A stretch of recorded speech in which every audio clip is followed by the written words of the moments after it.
endangered na ito o nabibilang na lang ang dami sa kagubatan. Kaya ang bentahan, kahit pa ng seedlings lang nito, paldo-paldo. Pero kamakailan lang sa Cebu, may inaresto at ikinulong dahil nahuling nag-aalaga at nagbebenta ng seedlings ng laktisan.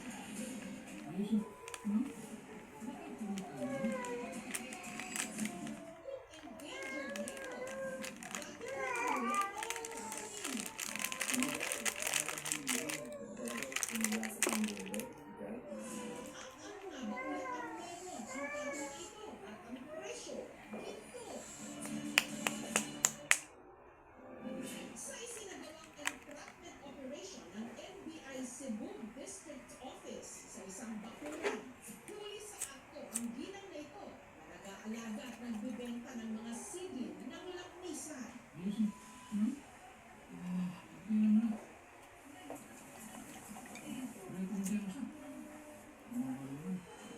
Bagamat pinahihintutan na ngayon ang pagtatanim at pagbibenta nito, kinakailangan pa rin daw ng may permit mula sa DENR o sa Department of Environment and Natural Resources. Dahil ang ginang ay walang may nakitang permit, agad siyang dinakip. The particular varieties can be complained to 147. Pag-aalaga ng mga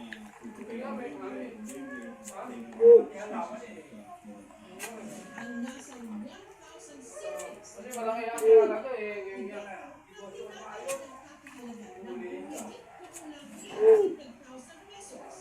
Pista ang nasa pangangalaga na ngayon ng DNR Central Pare, Visayas sila yung ano. Sila yung tatangkap niya eh.